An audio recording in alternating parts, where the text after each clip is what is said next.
Mask और social distance का मजाक लेना लोगों को भारी पड़ता जा रहा है। देश के कई राज्यों में कोरोना केस लगातार बढ़ते जा रहे हैं। क्या बाकी देश अब लॉकडाउन के मुहाने पर खड़ा है? अगर देश के कई राज्यों में लॉकडाउन जैसी नौबत आई तो क्या कुछ होगा? कितने लोग बेरोजगार होंगे? उद्योग धंधों पर क्या असर पड़ेगा? और क्या देश की अर्थव्यवस्था एक बार फिर से पटरी से उतर जाएगी? इन तमाम मुद्दों को लेकर हम बातचीत करेंगे। हमारे साथ अंकित श्याम सुखा है, आप CICA से हैं और आर्थिक मामलों के वरिष्ठ जानकार भी हैं। अंकित जी, स्वागत है आपका पंजाब केसरी ग्रुप में। Thank you. क्या लगता है कि हम लोग फिर से लॉकडाउन के मुहाने पर है? मुंबई, दिल्ली, मध्य प्रदेश, राजस्थान, पंजाब, छत्तीसगढ़, जिस तरह के हालात बन रहे हैं, आपका एक्सपीरियंस क्या कहता है? एक्सपीरियंस तो इधर किसी इंसान का है ही नहीं। ये पैंडेमिक ऐसा है कि किसी के परदादाओं ने भी इस प्रकार का पैंडेमिक कभी नहीं देखा है। ये सब जगह पे एक्सपीरियंस कोई काम का नहीं है। बट हाउएवर मुझे लगता है कि lockdown is not time. Last time जब पहली बार लॉकडाउन हुआ था उस वक्त का पर्पस ये था कि हमारी कंट्री और हम सभी कोरोना को कैसे लड़ना है इससे सीख सके। मेडिकल फ्रेटर्निटी जो हमारे कोरोना वॉरियर्स है, अचानक से बहुत सारे केसेस ना आ जाएं उसी टाइम पे facilities, isolation facility, ICU, everything ये सब प्रिपेयर हो जाए। और ऑलरेडी मैं ये मानता हूँ कि India has made the fastest progress. हमारा देश सबसे जल्दी इन फैसिलिटीज रैंप अप कर चुका है अब इस चीज को लड़ सके। पर ये जो सेकेंड वेव आया है जरूर इसीलिए आ रहा है कि हम ये सोशल डिस्टेंसिंग और mask as people and as citizens of the country से नहीं कर। अंकित जी, 2020 का एक्सपीरियंस हमारे साथ है, जब मार्च के अंदर लॉकडाउन देश के अंदर लगा। लगभग एक तजुर्बा है हमारे पास, भले ही बहुत बड़ा ना हो, लेकिन जिस तरह से अब देखा जा रहा है, ये कहा जा रहा है कि बीते 3 सप्ताह के अंदर कोरोना के मामले 276% बढ़े हैं, मौतें 281% बढ़ गई है। ऐसे में सबसे बड़ी चुनौती अर्थव्यवस्था को बचाने की है। कोरोना की पहली लहर अप्रैल-जून 2020 के दौरान आई थी, जब पीक पे था कोरोना देश के अंदर। तब देश की विकास दर 23.9% से नीचे चली गई थी। क्या हम फिर से उसी रास्ते पर हैं? अगर ये लॉकडाउन हुआ तो शायद उससे भी बुरा होगा। पहले बार जो हुआ था उससे अब धीरे धीरे इकोनॉमी पटरी पे आने लगी थी। और तो मैं नहीं बोलूँगा कि वो प्रोग्रेस बहुत स्लो था, although many people are happy with it. But आज भी देश का जो बैकबोन है, SME सेगमेंट और MSME सेगमेंट, वो आज भी बहुत तकलीफ में है। आज भी job losses and salary cuts have been to a very very huge extent. ये बहुत ज्यादा था और अगर ये फिर से आया तो एक इरिवर्सिबल डैमेज हो जाएगा देश की आर्थिक व्यवस्था को।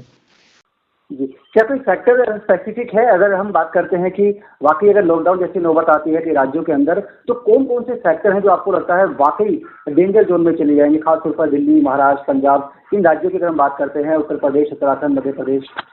मुकेश जी, सारे सेक्टर्स अफेक्ट होंगे। ऑब्वियसली कुछ ज्यादा होंगे, कुछ कम होंगे, बट ऐसा एक भी सेक्टर नहीं होगा जिसमें इसका कोई भी प्रभाव नहीं पड़ेगा। सारे सेक्टर को, अगर वो हॉस्पिटैलिटी हो, विच इज हॉस्पिटैलिटी सेक्टर शायद पूरे देश में one of the top 5 employers है, डायरेक्टली एंड इनडायरेक्टली। लोग डायरेक्टली और इनडायरेक्टली हॉस्पिटैलिटी सेक्टर से जुड़े हैं, जो क्रैश हो जाएगा। एजुकेशन सेक्टर ऑलरेडी उठ नहीं पाया है, बच्चों का 1 साल खराब हो चुका है। ऑनलाइन एजुकेशन डेफिनेटली उसे कुछ हद तक कम कर दिया, बट कोई भी ये नहीं बोल सकता कि this has been the perfect education thing. Hospitality है, एजुकेशन है, ट्रांसपोर्ट है, रेस्टोरेंट्स है, हर ही प्रकार की चीज है, इवन ट्रैवल। अभी एक लॉकडाउन के न्यूज से हम देख सकते हैं कि आज शेयर बाजार पे किस प्रकार का असर पड़ा। अगर ये न्यूज सच हो जाता है तो आपको मैं बताना चाहूंगा कि ये और भी ज्यादा खराब होगा। ये शायद इरिवर्सिबल डैमेज हो जाएगा, जो वापस कितने लोगों की नौकरियां ले जाएगा, कितने लोगों की कितने बिजनेसेस साफ हो जाएंगे, कोई नहीं जानता। और पहली बार जो सपोर्ट मिला था वो खाली था मोनेटेरियम का। सर खाली ये था कि आपको इस 6 महीने इस 3 महीने ब्याज नहीं देना, वो ब्याज माफ नहीं हुआ था। उस वक्त भी कंपनियों का सारा खर्चा लग रहा था, वो सैलरी हो, वो रेंट हो, ऑब्वियसली रेवेन्यू लॉस था। और अगर ये कंटिन्यू होगा तो शायद ही सब कर पाएंगे अगले शायद। आपने बिल्कुल ठीक कहा, दूसरी लहर के अंदर होटल, हॉस्पिटैलिटी, टूरिज्म सेक्टर सबसे ज़्यादा प्रभावित होंगे। लेकिन ये भी कहा जा रहा है कि हमने पहले लॉकडाउन से काफ़ी कुछ सीखा। देश के अंदर कुछ ऐसी मैन्युफैक्चरिंग यूनिट्स है जो लगातार काम कर रही है, विदेशी इन्वेस्टमेंट भी हुई है और जो ऑनलाइन प्रोसेस है, ई-कॉमर्स खास तौर पे, वो सेक्टर ग्रो करेगा। आपको लगता है कि अब इकोनॉमी को पहले जितना झटका नहीं लगेगा? बिल्कुल उतना बड़ा नुकसान नहीं होने वाला क्योंकि सरकार भी तैयार है और हर आदमी जानता है कि लॉकडाउन के दौरान क्या-क्या चीज़ें बंद रहती है, कैसे अपनी लाइफ को चलाना होता है। 101% हर क्राइसिस, इस प्रकार का पैंडेमिक क्राइसिस, ह्यूमन, ये जब क्राइसिस आता है ये हमेशा कोई नई चीज को जन्म देता है। तो ऑब्वियसली ई कॉमर्स और कोई भी बिजनेस जो डिजिटल के अराउंड सर्वाइव ढूंढता है पूरा का पूरा, उसको डेफिनेटली इसमें कुछ एडवांटेज मिलेगा। फिर भी मुझे ऐसा लगता है कि ये लॉकडाउन बुरा ही करके जाएगा, कुछ अच्छा नहीं करेगा। इसमें बहुत कम सेक्टर्स होंगे जिसको बेनिफिट होंगे, बट बहुत ज्यादा सेक्टर्स होंगे जिसमें नुकसान होंगे। मैन्युफैक्चरिंग की भी अगर बात करें, बहुत सारे फैक्ट्री हैं जो 24 घंटे चलते हैं। अब उसमें अगर रात के 8 घंटे पूरा एक शिफ्ट हटा दो आप, वो वाला लॉस कैसे रिकवर करेगा? एक ही तरीका होगा, फिर सारी कमोडिटीज की प्राइस बढ़ेगी और प्राइस बढ़ेगी तो लोगों की परचेजिंग पावर कम हो जाएगी। इवेंचुअली ये एक रिसेशन की तरफ बढ़ जाएगा। जी, अंकित जी, आपने कहा कि लॉकडाउन की आहट से आज स्टॉक मार्केट के अंदर भारी गिरावट देखी गई। बैंक निफ्टी लगभग 1900 पॉइंट तक नीचे चला गया। निफ्टी के जो सेक्टर थे सब लाल निशान में बंद हुए। महाराष्ट्र पर सबसे बड़ा खतरा, और ये कहा जा रहा है कि करीब 40,000 करोड़ रुपए का आर्थिक नुकसान महाराष्ट्र को हो सकता है। इसके साथ साथ जो ट्रेड है, होटल है, ट्रांसपोर्ट है, ये सेक्टर भी बुरी तरह से प्रभावित होंगे। इकोनॉमी की जो जीडीपी की जो ग्रोथ है उसका जो अनुमान है कि 10.07 है, उससे भी क्या आपको लगता है कि नीचे जा सकती है? हाँ, ये शायद कुछ भी कितना भी नीचे जा सकता है। इट ऑल डिपेंड्स कि कैसे लॉकडाउन होता है। अगर ये लॉकडाउन हुआ तो ये जरूर नीचे जाएगा। अब ये 2% नीचे जाएगा या 10% नीचे जाएगा ये वक्त बताएगा, पर ये जरूर नीचे जाएगा अगर लॉकडाउन हुआ तो। पिछली बार लगभग 35% एमएसएमई सेक्टर बंद हुए थे। ऐसे में अगर इस तरह की नौबत आती है, हालांकि आप भी कह रहे हैं नहीं लगना चाहिए, हर आदमी चाहता है नहीं लगना चाहिए, लेकिन स्थिति ऐसी बनती जा रही है क्योंकि लोगों को बचाना भी बहुत जरूरी है, जीवन से ऊपर कुछ नहीं है। एमएसएमई सेक्टर भी बुरी तरह से प्रभावित होगा। हालांकि पिछली बार सरकार ने एक बहुत बड़ा राहत पैकेज दिया था, धीरे धीरे उभरने शुरू भी हुए थे, लेकिन बहुत ज़्यादा समय लोगों को नहीं मिला, तो ऐसे में 100% रिकवरी नहीं हुई। लेकिन अब जिस तरह से ये दूसरी लहर देखी जा रही है देश भर में, ऐसे में आपको लगता है कि छोटे मंझोले एमएसएमई सेक्टर से जुड़े हुए जो लोग हैं उनके लिए बड़ी एक चिंता की बात है, एक बड़ा संकट उस सेक्टर पर आ सकता है?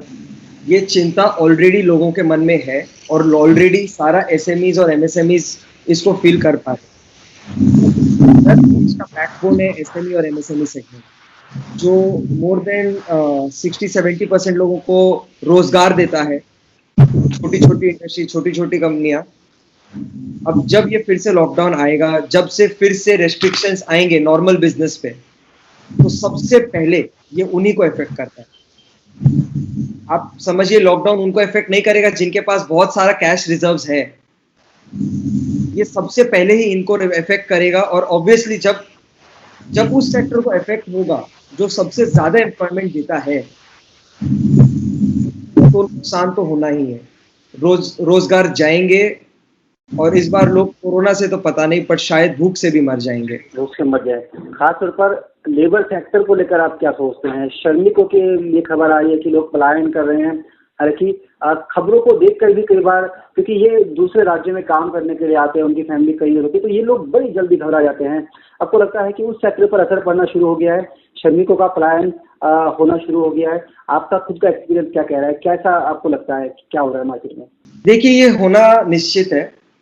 ऑलरेडी लॉकडाउन की खबर सुन के, और एक छोटा सा लॉकडाउन जो इस वीकेंड को हुआ था, उससे आप देख सकते हो कि जितने भी माइग्रेंट लेबर्स थे वो सब अपने गांव वापस जाना चालू कर चुके हैं, बिकॉज पिछली बार जो हुआ था, जो अचानक से डिक्लेयर हो गया था और वो अपने घर नहीं जा पाए थे, इतनी मुश्किलें उन्हें सहनी पड़ी थी।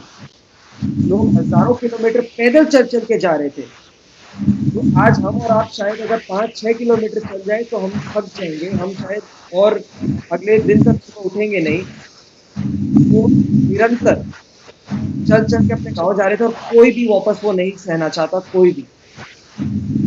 तो डेफिनेटली इस प्रकार का कोई भी न्यूज अगर आने वाला होगा तो इस बार ये सारे highly densely populated areas, Maharashtra में जैसे बॉम्बे हो गया, पुणे हो गया, ठाणे हो गया, दिल्ली हो गई, जहाँ पे बहुत सारे लोग बाहर से आते हैं काम करने, वो वापस जाने लग जाएंगे।